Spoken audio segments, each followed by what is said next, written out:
Hi, I'm Sarah. And I'm Amy. We both grew up with dads who drank too much. So we are both adult children of alcoholics. And we're here to talk about our experiences using honesty and some pretty dark humour. We'll be chatting to a variety of people affected by alcohol addiction. Our dads were both called Steve and they're both dead now, which means we can finally have the conversations we've wanted to. You had to go there already, didn't you? We've had a lot of experiences between us and we are both really passionate about helping other people. So let's sit back, relax and join us with Sarah and Amy, Children of Alcoholics podcast. Today we are talking to Maya Parker, Nacoa co-founder and trustee. Maya is a psychotherapist in private practice since 1984. She believes in a holistic approach, helping to heal body, soul, and mind. She specialises in treating children recovering from the effects of parental addiction, as well as individuals recovering from addiction themselves. She is a skilled practitioner with over 25 years' experience of counselling victims of trauma, understanding and working within the parameters of post-traumatic stress disorder. She also has a special interest in women's issues and the impact of depression and anxiety disorders. Maya is a co-founder of Nacoa and has served as a trustee since 1990, devoting much of her time to ensure that the helpline is well supported and supervised and able to provide the helpline callers with a consistent, excellent and compassionate service. And just to add to that, she's just an all-round legend. Hi, Maya. Hi, Maya. Hi, thank you. This is so fun. This is such a pleasure. And thank you for having us pleasure. and thank you for hosting us as well. Thank you. I'm glad that I can host my guests of my beloved Nacoa in my home. We started Nacoa in my different home in West Norwood where we used to gather. I then had a housekeeper who cooked for us. We started with our own money, of course. And the only thing we had was understanding that as we needed help, that other children of alcoholics and dysfunctional families need help. And we decided that we will attempt and to create a charity which will serve children no matter what age, whether they are 74 as I am, or whether they are 4, or 21 like you. So it's my joy to host you, and also I'm very moved that we survived so many years, because that was sometimes not easy. And that we grow and see all of you expanding and moving forward with this charity is wonderful for me. So going back to and I don't know this story. How did you and the other co-founders meet? What was the story behind that? We met in St. Mary Hospital in Hazelmere. We were in conference, and some of them already were traveling to America.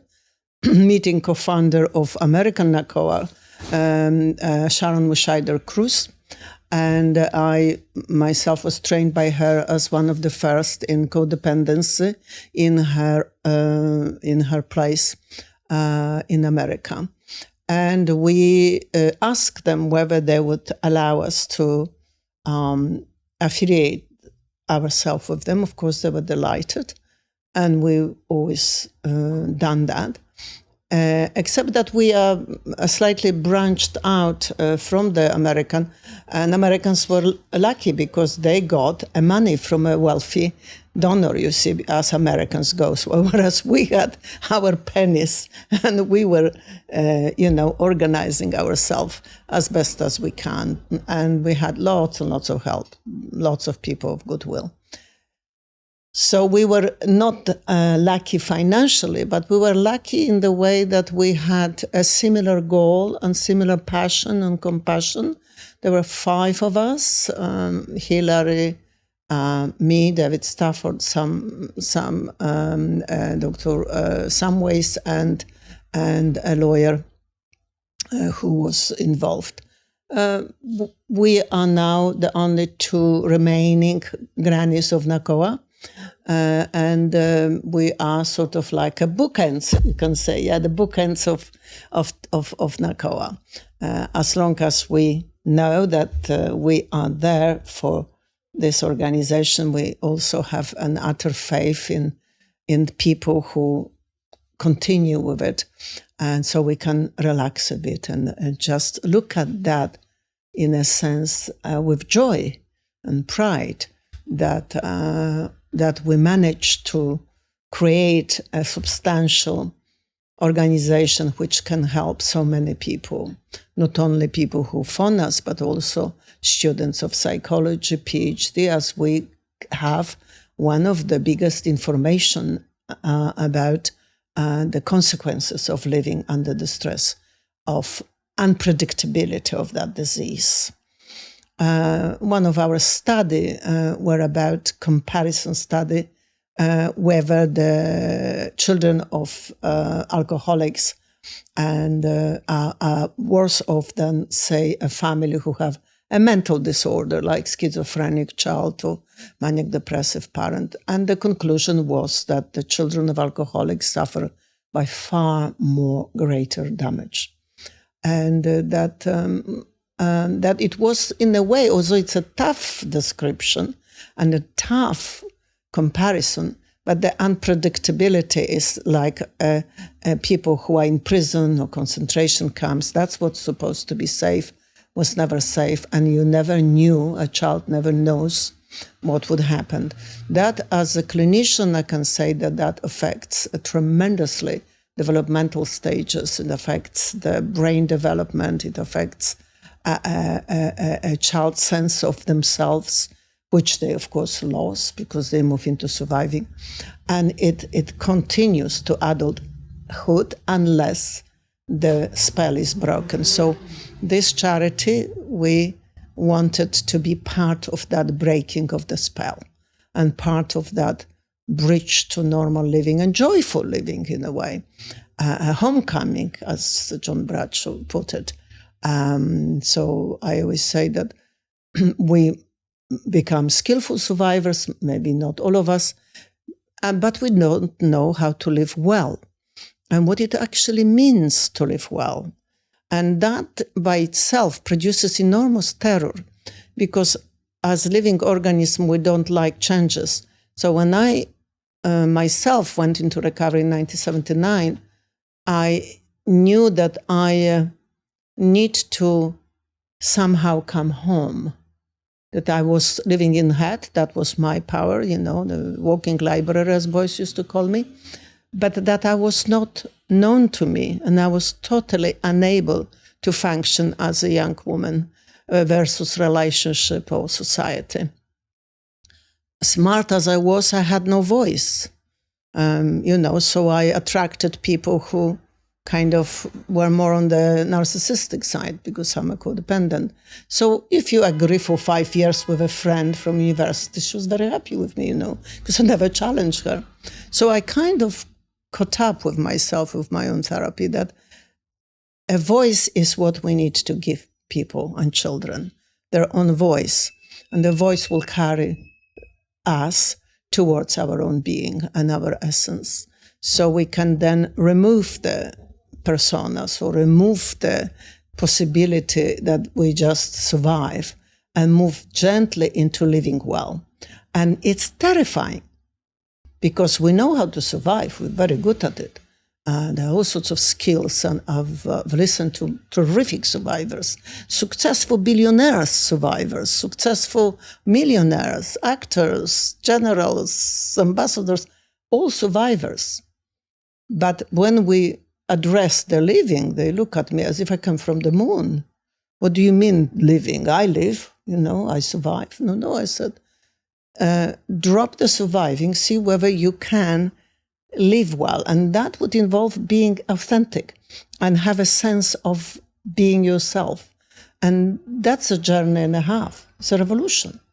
It's like, walking on your hands once you walk on the feet, So, and that interests me enormously. I have an utter passion to this situation, which I call a transformative process. So There is a healing and there is a transformative process, because then I see what sort of butterflies come out of cocoon.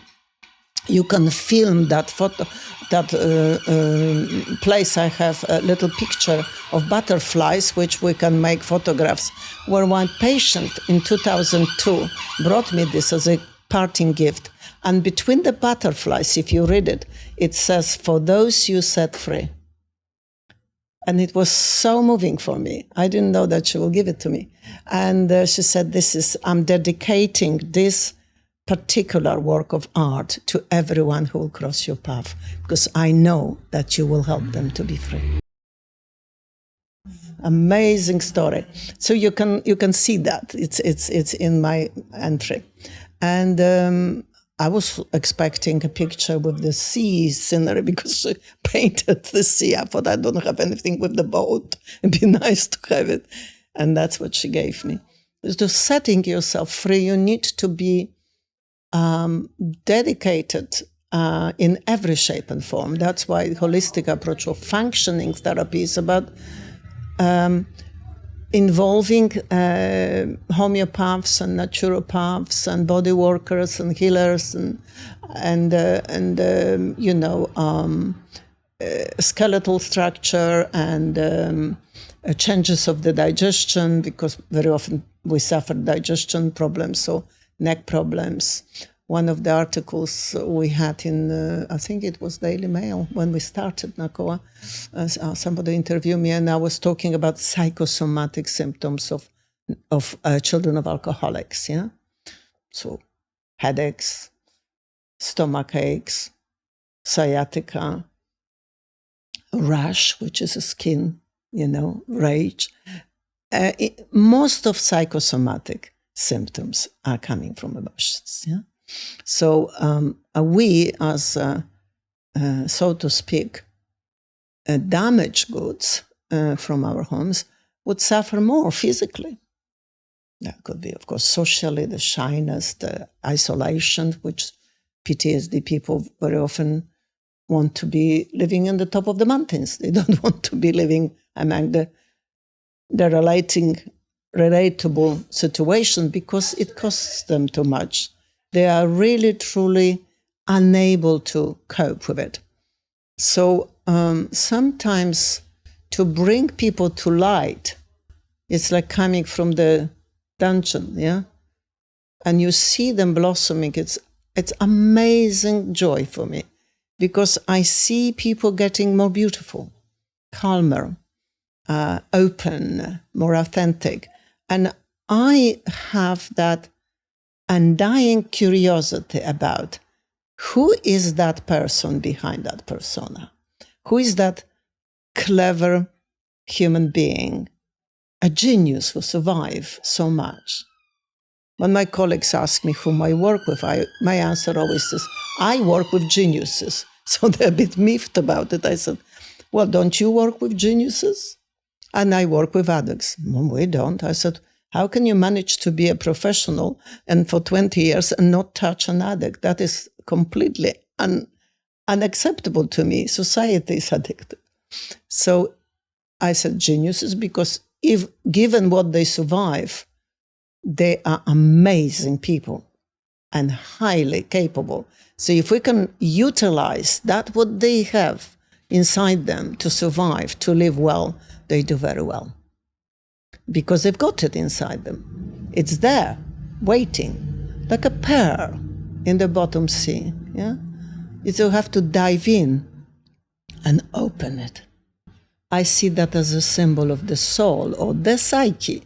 It's the same structure. No, it's a spiritually based languages would use soul, and I, as a clinician, would use the psyche. As a Jungian analyst, I use the structure of the psyche. So it's that pearl which needs to be owned, digged out, that represent our inner child. Yeah, the inner child can be represented by a frozen little bird or frozen little baby. I was frozen as a baby because I lost my twin brother at the 5.5 months. So I lost my mother to a grief, and I lost my brother. That's my first shock. Took me many years professionally to consider that. So I was a sort of not only PTSD, but shock person. And then I start recognizing, as you start working, where I go to shock. And then I learn and teach others how to recognize it and what to do about it. How to take care of ourselves if we are in a shock. Or if we are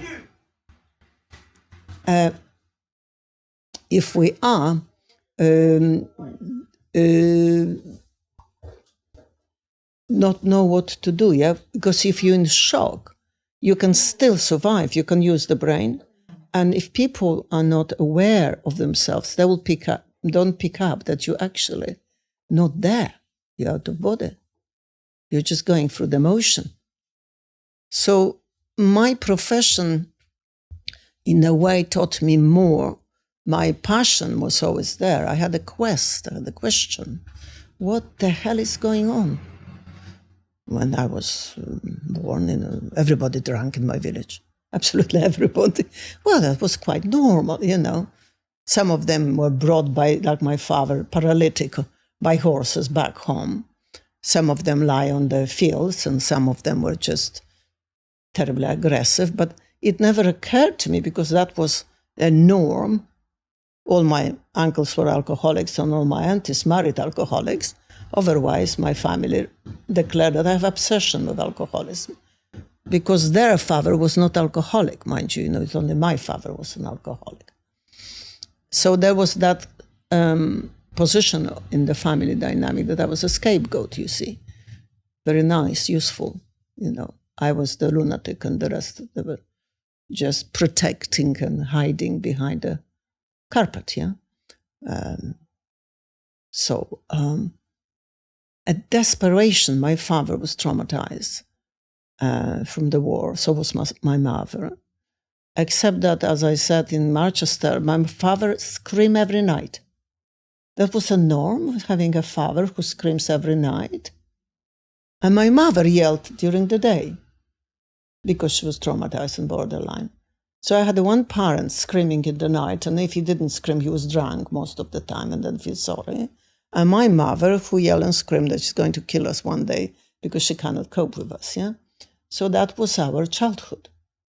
Otherwise, things were going on, things were education or not education, capable, particularly mother was very capable.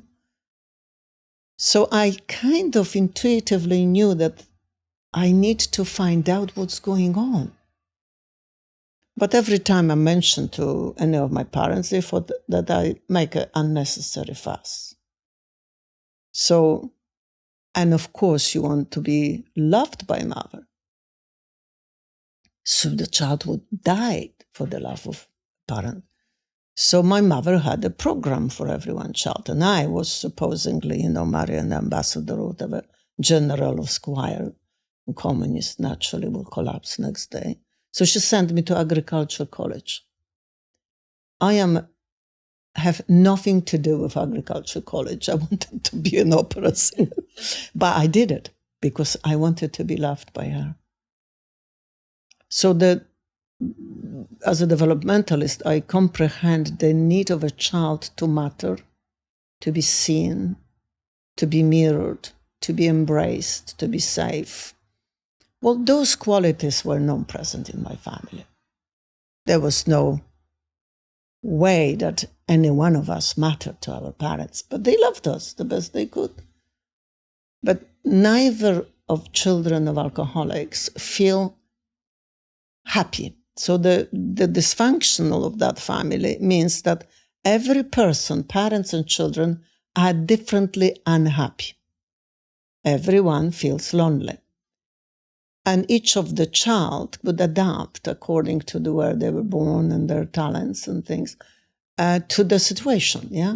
So they become survivors or people's pleasers or maybe a golden child or trickster or court jester or terribly good and terribly helpful and silent one, and outside the circle, that's the lost one.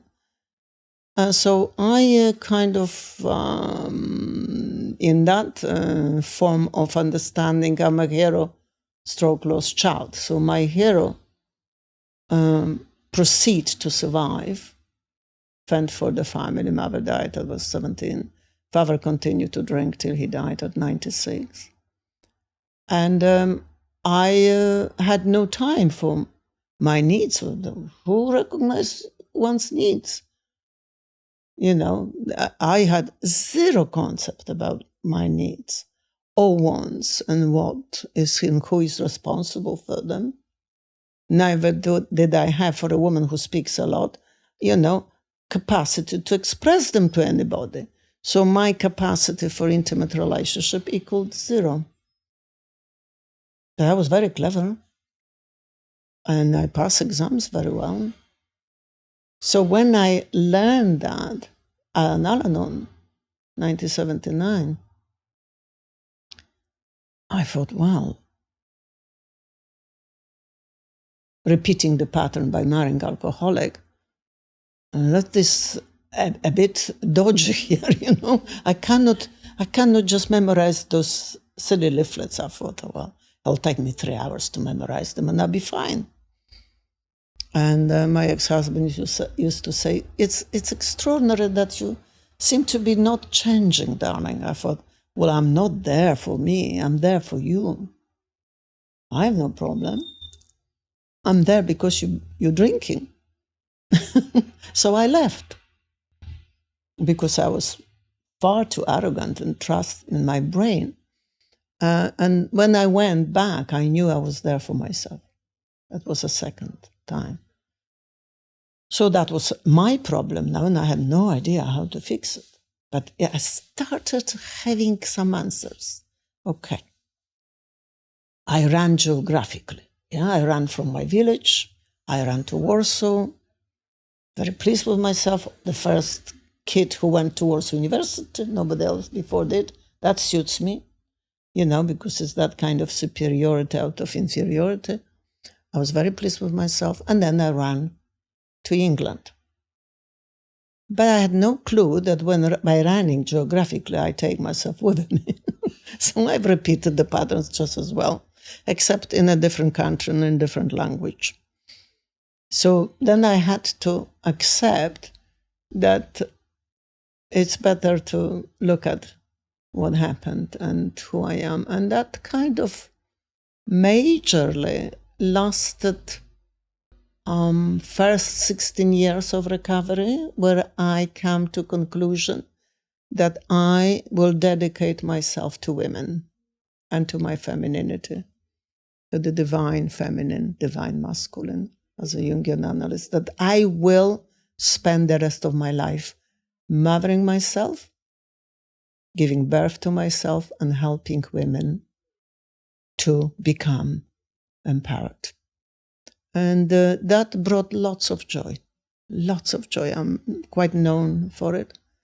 And it also comical situations sometimes, especially if the woman is a kind of somatic narcissist, and they would come with 10,000 or 20,000 jewelry and diamonds and God knows what else on them, and cannot even bend their back because they were that stiff. I said, well, that's, would you just sell your ring and go maybe to cranial osteopath or yoga a bit? Maybe you need to be more flexible. So the body would carry that lack of flexibility. You see, the body would know, yeah, you really hold it. Then I did look at rage versus anger. And what I've learned in my training, that rage is accumulation of massive amount of different emotions. And primary, it's accumulation of unresolved grief, unresolved disappointments, unresolved anger. That is a totally different situation. And it's medical. It becomes a medical condition. So all these poor men particularly who feel ghastly and terrible by exploring and exploding and raging, don't know that they are probably PTSD and unconsciously depressed. especially if they're children of alcoholics or early recovery alcoholics. So that gave me new depth to hope. And as I was frozen, I prayed that I recover my tears, that I need to grieve. I haven't grieved when my mother died at 70. I went to shock. I had 2 daughters, 2 sisters to bring up. Father drunk in a restaurant, no money, communist. And I knew that it's important. My sister collapsed, 5 years paralyzed. She has not produced a single tear. And I just, how? And she said, oh, well, you know, maybe I will produce one day. So she died. Frozen bird. It's for her that I play the piano. It's for much for me. She always wanted to play the piano. She always wanted to learn French, so I learned French.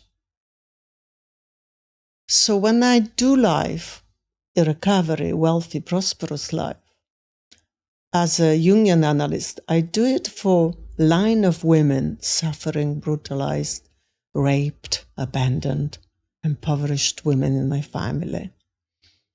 If I put flowers into vase, if I beautify my environment, I do it for us all. It's not only for me. So when you come here, you will feel that utter respect for women. And I shall continue that, you know, to the rest of my life. And one of my glory of my recovery is recovering my tears. You know, golden rain from heaven, the African women say it. You know, that is in our culture, of course, not to cry, particularly. But so I am inspired by Arab cultures or African people, how easily they feel and how easily they gave in to grief or joy.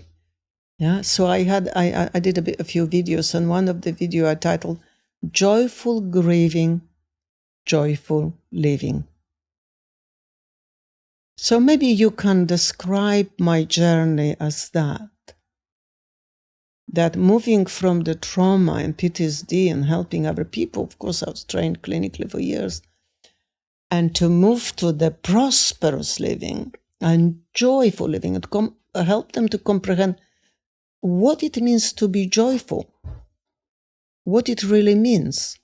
It means to be fully involved in every day of your life. You know, guys were sick and things, they're mumbling and finishing. Okay, yeah, that's what happened. I'm not disturbed by it. It's just minor inconvenience.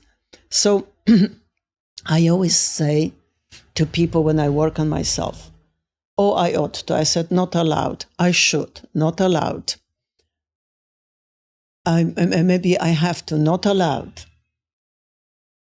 Oh, I'm so ashamed, not allowed. So cognitively, I tease people, you know. That's not allowed. That vocabulary is not allowed. Put on your fridge, I am here to claim my day today. It belongs to me. It doesn't belong to my complex, my drunk parents, my dysfunctions.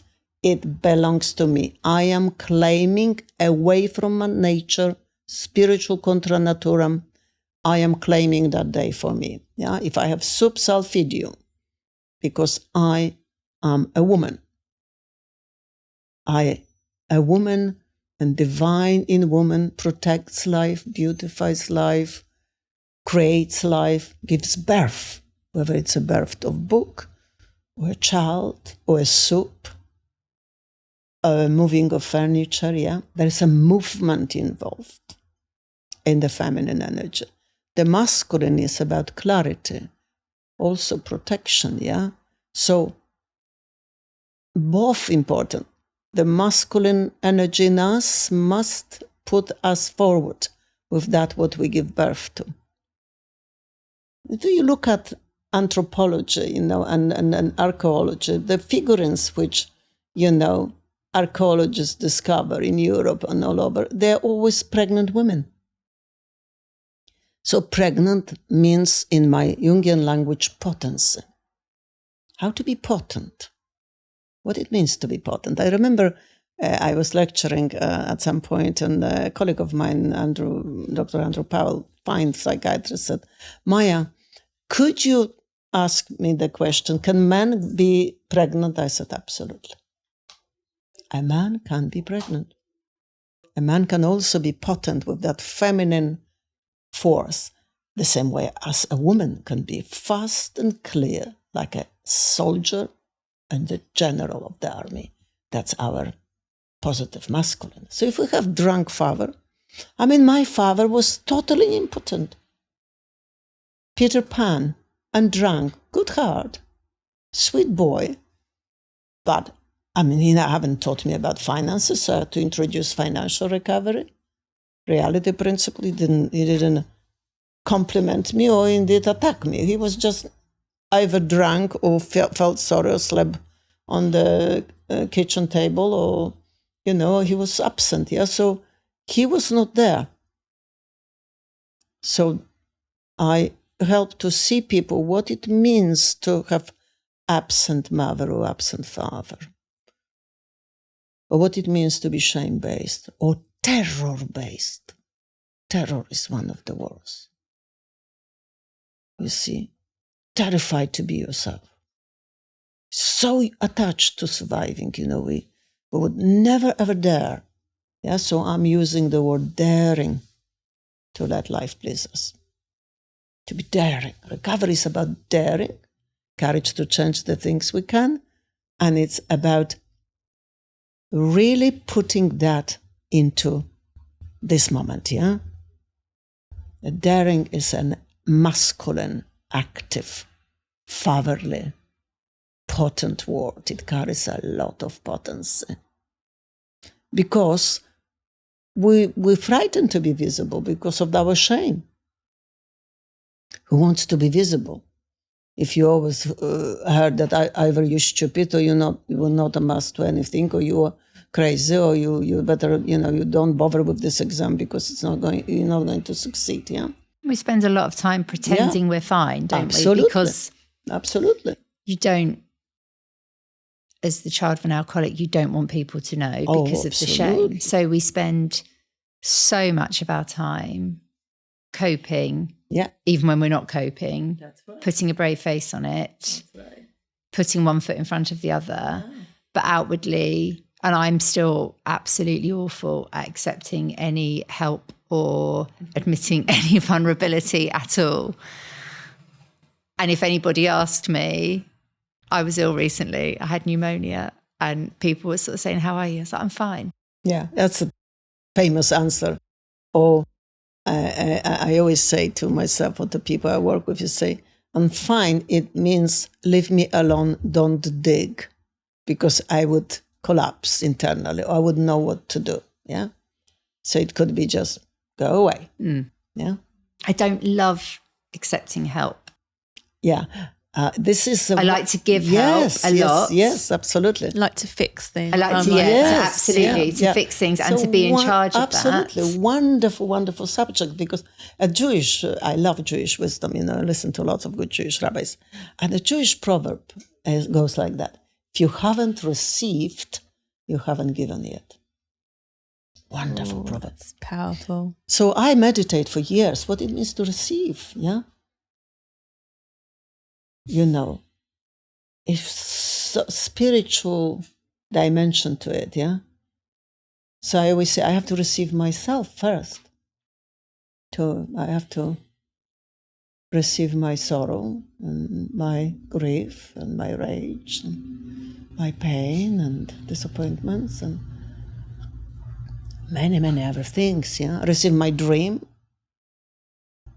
Receive a cake or a soup or a gift. Receiving an essence of recovery is receiving. And essence of recovery is to be vulnerable, yeah? And we would never be vulnerable for years because vulnerability means you're naked. And no child of alcoholic, we are fantastic actors, yeah? Yeah. We know how to pretend, isn't it? Yeah, we do. We're very good at it. I've just, when you were speaking earlier, I've just worked out I used to have really crippling migraines from about the age of 7 or 8, right up until probably my late teens, early 20s. And I don't have them anymore. Terrific. Well done. Congratulations. But I do now think, was that the reason? Was it that kind of stress holding into... Yeah. If you use somatic vocabulary, which Louise Hay is so good, you give me a headache. I cannot stomach it. It breaks my back. It hurts my eyes. I don't want to hear it.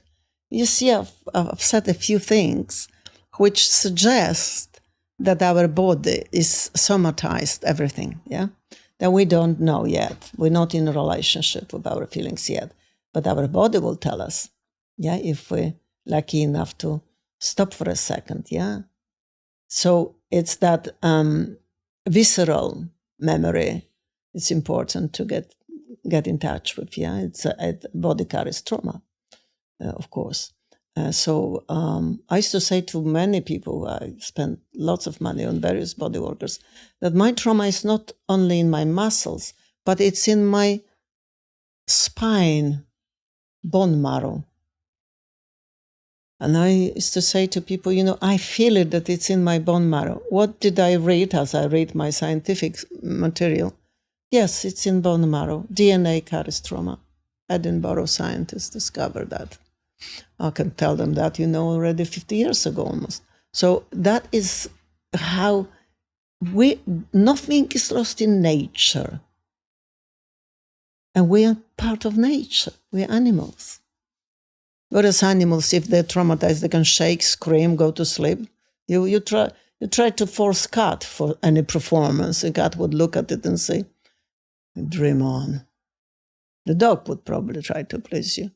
We don't know how to get rid of trauma because we were told that it's not good to yell and scream or shake or whatever. So there are lots of methods at the moment to hum, to shake, to tap, to do all sorts of things to comfort ourselves. I teach many people that, if I go, oh my God, yeah? You have the acknowledgement, yeah, you're receiving. You may not know what is going on, but you're receiving that energy already. The same way as a child comes to you. Yeah, it screams, yeah. You don't say, oh, please be quiet. What's the matter? What's the matter? Come and tell me. Whee! Shut up. Give him a hug. Most likely when you give a hug to a child, he's not going to really bother to tell you what's happened because you're already comforted. Gone. Yeah? Mm-hmm. So we didn't have that, yeah? Were you ever able to go to mother and ask for a hug? I have no memory of my mother or sitting on her lap or being hugged by her once in my life. Not a memory, neither my father. I don't have that memory. But they both made amends to me, my goodness, I'll tell you about it. So it's I know that they were traumatized and PTSD people, frozen, terrified, absolutely out of order. A traumatized person, traumatized back. Yeah, father knew how to cope. Mother was just going bananas all the time, yeah? So they didn't receive anything much. So it's a sort of generational curse. One of my colleagues used to say, the day you're born, you cursed. That's a good saying, isn't it? And now you spend the rest of your life trying to undo. Well, you do, because it shapes you so much, doesn't it? I'm sure my children have had experiences that their peers haven't, because I'm the child of an alcoholic. Absolutely. Equally, I'm sure their peers have had experiences they haven't because their parents have had, other trauma or other experiences. So it does shape you, and it unintentionally. Totally. And equally, my dad being an alcoholic was unintentional on his part. Absolutely. And whilst he never acknowledged it, and we certainly never spoke of it, I know that he was really worried about the impact on myself and my sibling. Because when he died, we'd seen in his Amazon basket, he had books in his Amazon basket about how alcoholism affects children. But he wasn't able to say those words or give that hug or acknowledge that, because it would have meant admitting something deeply painful, that he knew his addiction had, cost my brother and I quite dearly in many, many ways. Absolutely. Nowadays, we have a lot of understanding when working with traumas, that we, often talk about it, that we cannot expect our parents to apologize to us or heal us because of their own shame. And that would be a wrong direction. So this is why we need to create spiritual families or families of choice, or organization like Beloved Nacoa, that our whole passion is about, can we receive as many people as we can? Can we inform as many people as they can that there are other ways, that there is hope, that they can have the voice? There are meetings, 12-step meetings, but to have, for instance, helpline is powerful stuff. Imagine the child who crawls to the phone and speak to someone who says, I know, it's not your fault. You didn't cause it, you cannot control it, and you cannot cure it. It never was your fault. Imagine the power in these 3 statements of that one on the other side of the line, It's enormous. Enormous. I mean, I never knew about Nacoa, and I literally found it within about a week of my dad dying, and now kind of doing the things that we do all the time. I wish I'd known about you sooner. I wish I'd known about Nacoa. I wish I'd been given that message. And it's just, but kind of getting involved and learning and doing kind of, the speaker training and the foundation training, and actually understanding more about the illness of addiction and the impact, that for me has been the thing that has healed me to the point I'm at now. Absolutely. And I would never say everybody's a work in progress, and I'm certainly always going to carry it with me. But getting involved and understanding it and feeling normalized, as in this is why you are you, because this happened. Those feelings are normal. That's the sole reason that I kind of sit here today, genuinely in a really, really good place. And I think you are too, because of understanding it, rather than putting it in a box and going, right, well, that happened and I never, ever want to talk about that again. That would be geographical. That's what I did, but running away from ourselves. And so now the whole program is running back to ourselves. Yes, it's a reverse road. But running away or producing very successful personas, sometimes people have terrific, attractive personas. And, it never occurs to them that that's not all they are. And to, in a sense, robbing them of that would be a bit too much of a faster blow.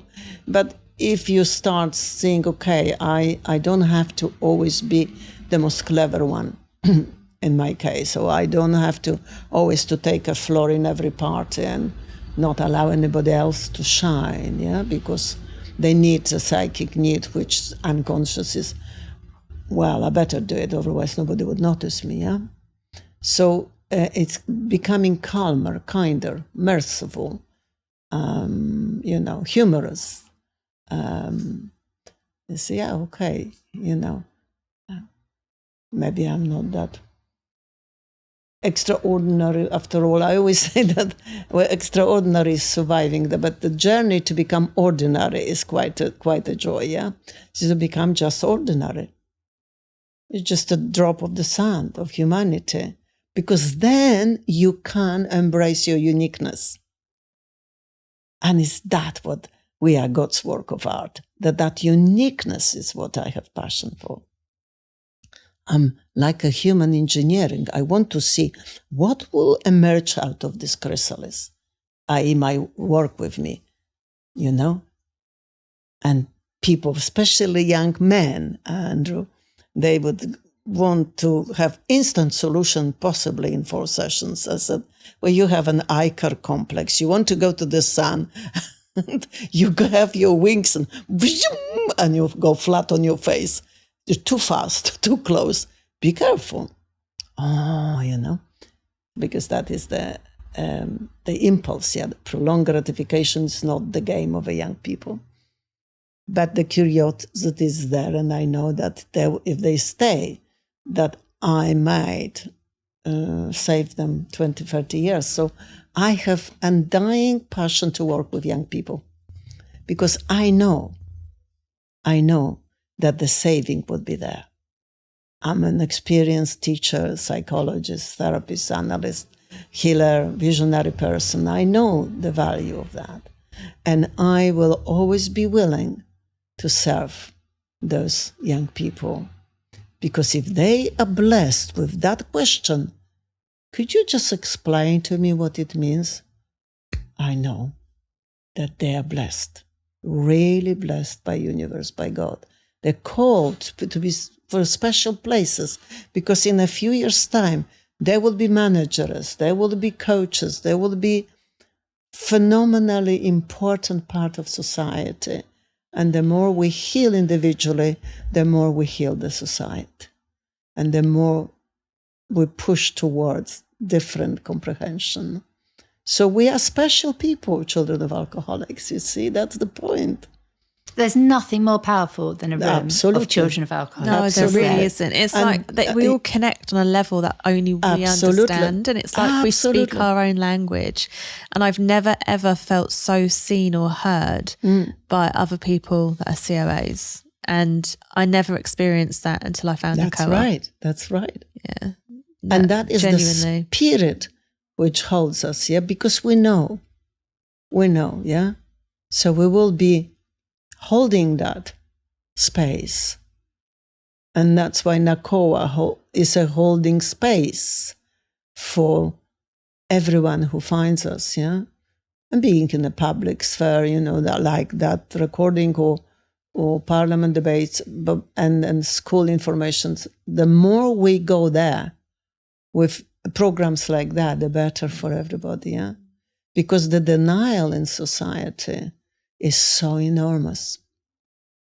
That disease is based on denial and shame. So breaking, slowly chipping away, as you said, normalizing that is of essence. To say, listen, and there is other way. It's not a sentence, So you say to anyone and yourself, I'm not sentenced. This is not my sentence. This just happened to me. So it's not what have I done to upset parents, but to have this absolute comprehension that things happened to me and I can reverse it or I can change it, Josh always says, doesn't he, that the first time you say it out loud, like all the shame goes, because shame can't exist in the light. And I have gone from probably 10 years ago, kind of nobody knowing about my dad and that situation. I'll tell pretty much anyone now, but not in a poor me way, but just that because now I understand the scale of the problem. Absolutely. So, I'll say, well, this is what I do. This is the charity I work for, because I grew up with a parent who was an alcoholic. Because actually the chances are that if it's not them, it might be somebody they're married to, or it might be their child. Because I had no idea of the scale of the problem. But it is enormous. I always say, being a Pole, that in England, everybody drinks and nobody talks about it. And in Poland, everybody drinks and everybody talks about it. And the outcome is the same. It's just a different style of living. So that is how it is, I was, I live here since 1975, so I'm reasonably anglicized, but the hiding is different to say my country. My country is much more extrovert in the temperament and totally PTSD. I would describe my country as a PTSD country. So there's enormous talk. There's polls, talk and talk. Not much action, but do they talk, yeah? We have a saying in Poland that if you have two men, that will create three parties. Just two of them would create definitely. Well, Hungarians are not different to us, So it's that also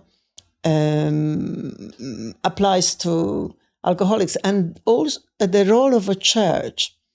This time terribly negative, because you see, when a priest, who's mostly child of alcoholic, believes that if the alcoholic comes and lies, prostrate in front of the altar, that he promised that he won't drink for 2 weeks before Easter, that he's cured. And I always say in the lecture in my country, it's not going to be enough. I had a good example of that. I went to a wedding of my nephew, a second marriage of my father, and stepbrothers. And of course, somehow I didn't look at him as an active person. And what I saw there was utterly devastating. 8 children, disaster of all disasters. My brother is active, twice in treatment. Most of his children are already active. And here is this Peter marrying this unfortunate Catholic good girl. Mother died a year ago, and she's busy overcompensating. I could see it in her. He drank quite a lot before the wedding. He lost his job, and I can see her rattle. Yeah, I can see it. But absolutely blocking me. She knows I can help her. I said, look, phone me when you're ready. Remember that you're not marrying a sweetheart. This is a dangerous man. Because he's got temperament of Jekyll and Hyde, so alcohol changes his temperament. Not every alcoholic has got that, but if it is underlying character disorders, that it's even more diabolical, yeah? So his father is a lamb, like my father. They're completely useless, but not dangerous, yeah? Whereas his son is absolutely dangerous. So I challenged him. And next day, there's a very good line of alcoholic. The wedding happened, a jolly nice wedding. Almost went well. And next day, I come to the restaurant for a brunch at 10 o'clock, and he's having about 6 bottles of beer in front of him. I said, Peter, is that what you... And he's already tipsy. He said, I married yesterday. I can do whatever I like. I thought, okay. And then he attacked me, of course, because he's ashamed now. So he changes the room, changes the table, runs away from me. I said, watch it. You are nowhere to be found. Father arrives, and now the father attacks me. Father who loved me like a mother. And you see what you've done? Scapegoating, yeah? Oh, I said, so I'm also responsible for the fact that you both drank? Father went to the kitchen, passive-aggressive, and sulks. That was the outcome of the wedding. And it was interesting how I handle it, because of course I'm a codependent, I'm a fixer, I'm a heroic bulldozer and a hero. And I came to Warsaw, to my flat, and I thought, shall I write to them? No, there's nothing I can do. Alan on principle, let go and let God. And I did it. I send them parcels, I do whatever I can. But I just gave them a message. When you're ready, you know my phone number. And there is Al-Anon, NAA, etc., etc. And I left it in that active state of a holy mess. Our alcoholic families are, yeah, because they always are. Inevitably, whether the money is there or not, it's a mess, yeah. You cannot say that there is no mess. So it's a devastating disease, absolutely devastating. the whole family. When people sometimes come to me and say, oh, well, my father and mother drank, but I'm okay. I said, there's no such a thing as a child who escaped that.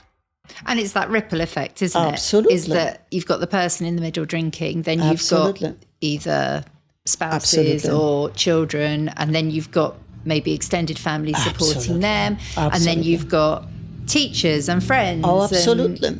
Absolutely. Huge ripple effect. Massive amount of enablers, yeah. And everybody feels, if they talk to this poor unfortunate soul who happened to be on the floor. That's good. Like in my society, Polish society, I remember a friend of mine from Slav said to me once, we had this poor darling priest, really poor darling, herself child of alcoholic, no recovery. I said, what happened? Do you know when he was giving communion to parishioners, he fall down flatly on his face with a Holy Communion. I said, well, that's classic. I said, well, what did Bishop do?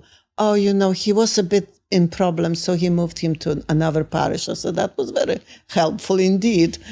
And I thought, this poor lonely priest, in no recovery alcoholic, is now moved from one parish to another. Well, because it's socially unacceptable. It's unsavoury, and nobody wants to deal with it, because as a breed, I don't think that's the right word, as a population, lots of people with alcohol dependencies are really hard work. They can be very unpleasant. They can be, broadly, a lot of them are impossible to help, and it leaves you feeling really helpless. And so for lots of people, it's easier to move the problem on. Yeah. And I saw that with my dad. He was divorced from my mum, and then a couple of others, which we we won't even go there. But everybody else could walk away, and my sibling and I didn't. And we could have, and we'd have been well within our rights if that had been the best choice for us. But we didn't, for whatever reason.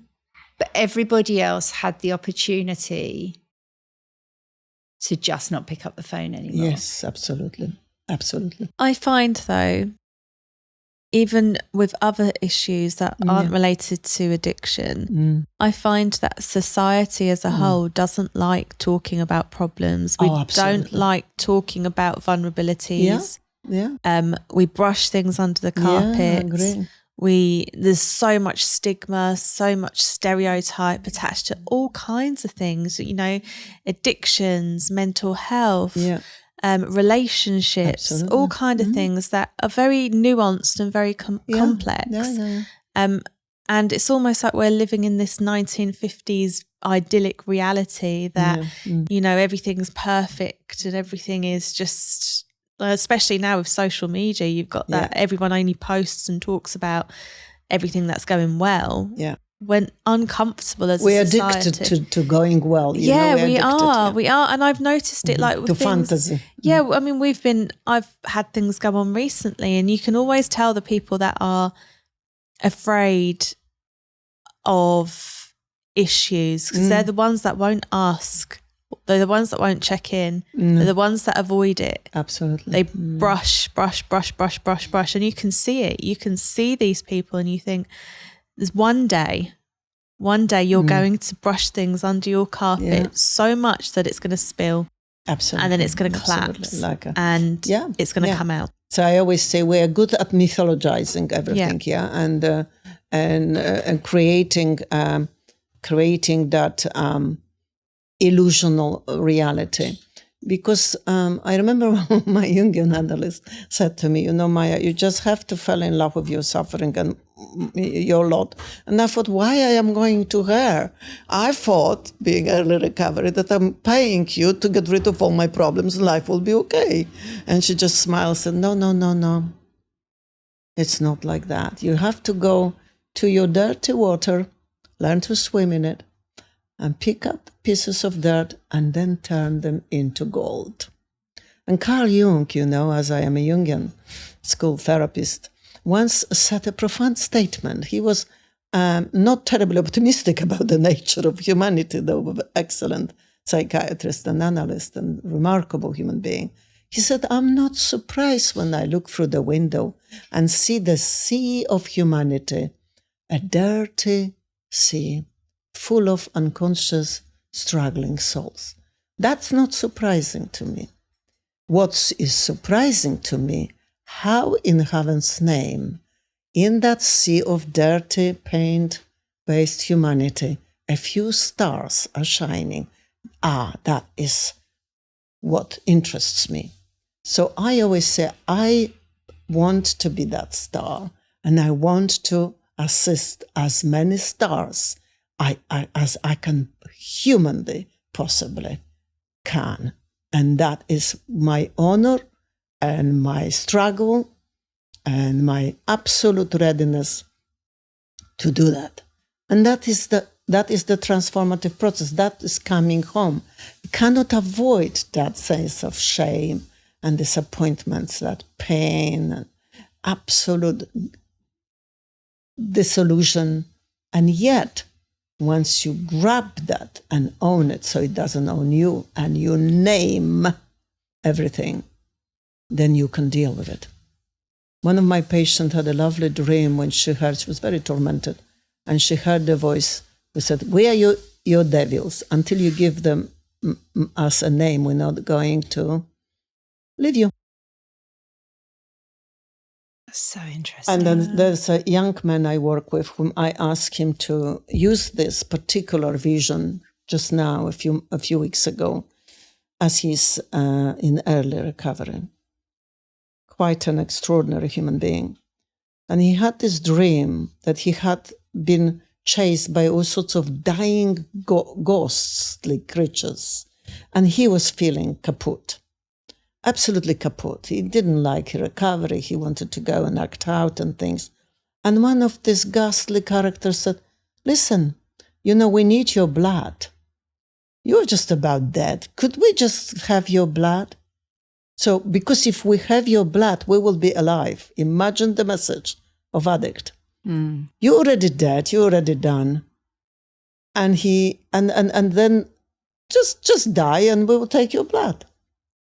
He brought this and was surprised and could not comprehend why he had such a dream. I said, do you know what blood means? A symbol of blood. In Hebrew means love. As the bread means wisdom. But blood is a life. And you are willing to part with your life. And he went white. I wasn't at all mincing my words. Pay attention. Never allow anyone to take a drop of your blood ever again. So you have a powerful message from his inner subconscious. Well, if you are a fool and you're not holding on to your recovery, that's what happens. We will eat you alive. That's addiction. Addiction, no choice, yeah? Addiction claims everything. Health, money, joy, marriages, children, the lot, yeah? Addiction is nothing to dismiss. So if the governments choose to dismiss, and if GPs choose to dismiss, they're fools, because it's a costly business. Addiction. Most of GP surgeries are full of children of alcoholics and smashed human beings through that. So what are they all about? That's denial. Half of parliament is the children of alcoholics, yeah? Or alcoholics, or sexaholics, or whatever. So it's either or, yeah? So recovery is the most precious commodity we can have. So just to finish up, because not everybody goes to therapy, not everybody Absolutely. is able to do those things. How can someone help themselves? obviously we would always recommend Nacoa. We always recommend Nacoa. I feel that there are many ways to roam, indeed. And I think that first, I don't believe that anyone can help themselves until they arrive at the moment that they have enough of themselves. Not of other people, but of themselves. That's the rock bottom, isn't it? Once that happens, when they had a moment of grace, really, I had enough. I'm sure there is other way. Then whatever it will be, whether it's a rabbi, priest, neighbor, friend, maybe somebody already in recovery, things will happen, because that moment is that, in the spiritual language, it would be the word becomes an action, yeah? At the beginning, there is a thought, yeah? And once you have that thought, you know that there will be ways of moving forward. But the point is that denial is a very powerful tool. Whether it's a social denial, personal denial, family denial, it's enormous. Yeah. So breaking that, I always see that as a almost grace at work, in that. Do you know what? You've been absolutely amazing. I've listened. I've almost cried. Well, have cried. Related. Thank you. And I'm absolutely just so in awe of everything that you've achieved and everything that you're doing. Thank you. So thank you for joining us, and thank you for hosting us. My honor and pleasure. Thank you. Emotional. I'm glad. We women, we must cry. Above all, we must cry. Yeah, we must cry. Oh, sorry, I'm really emotional. Yeah, you do. Yeah, thank you. No, I just related. Just listening, it's powerful. It is powerful.